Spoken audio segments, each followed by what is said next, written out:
So NASCAR America Overtime, all the gangs here, and NASCAR has announced a new qualifying procedure after the debacle in California. They said enough of that. Let's fix this. So they come out. Here's the rule, as you can see right here: designated staging area for the vehicles.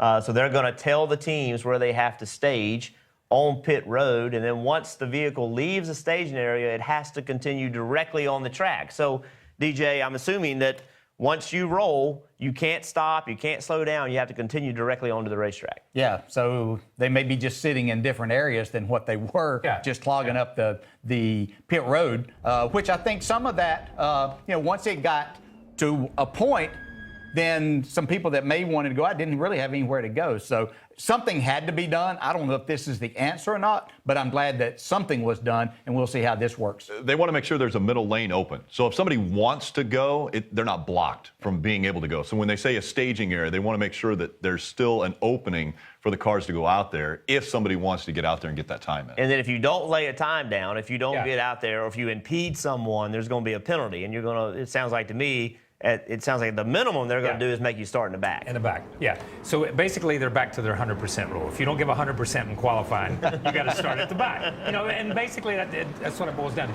And you know what? I looked at it two ways. I looked at it from the driver's perspective, where it's all about me as a driver. I'm not going until somebody else goes. I didn't see where they did anything wrong. They played the game. Nobody went out. They started the race. From a fan's perspective, I do see it. The fans want to see qualifying. You want to see that third round of qualifying. You want to see those guys out there. So I will say from their perspective, but still from the driver's perspective, I just thought it was part of the strategy and part of the chess game that you play when you come to the racetrack once you roll through that gate. I agree. And then what this does, this puts the onus on the teams and the drivers. This now says, okay, here's the rules, and if you don't abide by the rules, there's going to be a penalty, and you're at the minimum you're going to start in the back. If you mess up in any of the stages, they can take your time away and you'll start at the back. So it's going to keep. I think listen, this rule is made for the fans. Plain and simple. If you take time out of your day to turn your TV on, you take time out of your day to go sit in the grandstands, you deserve to see a car on the racetrack. At the very least, you deserve to see that. And this is going to assure fans are going to see it. Now, if Steve Letarte was sitting here, he would already be thinking, all right, how can I play that chess match that all of the crew chiefs try to figure out? So the second that one car moves, he'll probably think, okay, well, it's time for me to roll too so that we get to work together again. Because group qualifying where there's drafting that takes place, there's an advantage to be able to go with certain people. So they're still going to want to be able to figure that part out. So I can already see we saw a great fight during qualifying a few weeks ago, right? Yes, we did. So now think about this. So now you and I, we're all three on pit road, and I start to roll, and then I see you start to roll. So then I check up just a little bit, and the guy behind me said, no, the rule said you can't check up. Yeah. And he plows it. I mean, Into the back. right? I mean, this is what's going to happen. This is made for the body guys. Is that what you're saying? For the body shop guy. You're still going to want to go out with other cars at fast racetracks. That's exactly right. And so it's going to make that pit road, in my opinion, it's going to make it even more intense, right? Because once you start to roll, you can't second guess it. Listen, you're going to have to continue. It's going to look like NHRA. You just stage. Do you remember they tried to get the staging out. Do you remember the time Clint Boyer backed up on?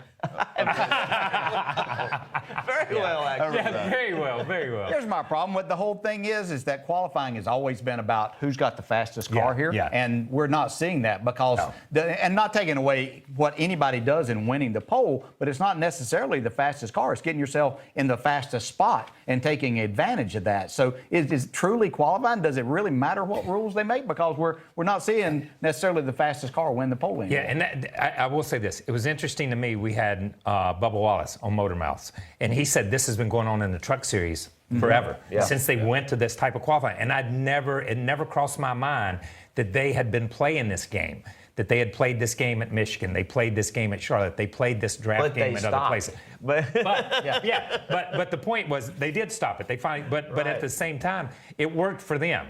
The third time we tried it, it didn't work for us. You know what I mean? We, meaning the Cup guys, figured out a way around it.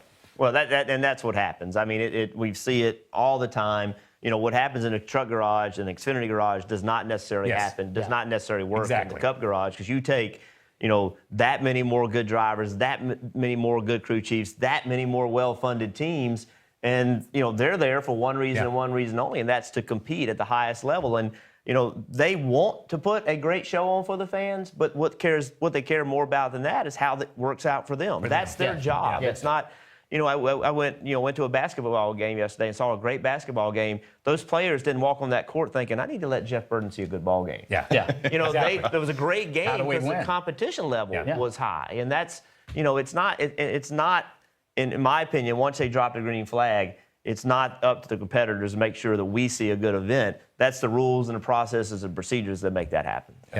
I was going to see one more week after that, though, before they made any rules, to see which crew chief had figured out down to the second that his car could leave and put everybody else, the other 11, of not getting a time. But it didn't matter what, he could go out and make a lap at a minute and something. I'm glad they just tweaked it. I mean, that's all that really needed to be done because I didn't want to go back to single car qualifying.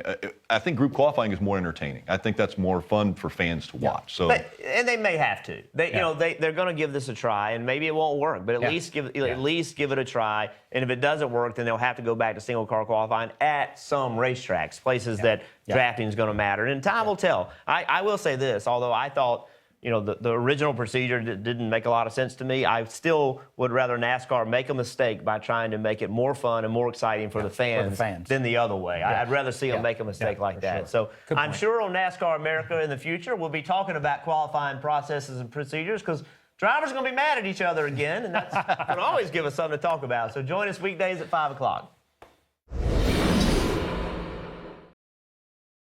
Hey NASCAR fans, thanks for checking out the NBC Sports YouTube channel. Make sure you hit subscribe below for the latest NASCAR news, race highlights, and digital exclusives. Thanks for watching.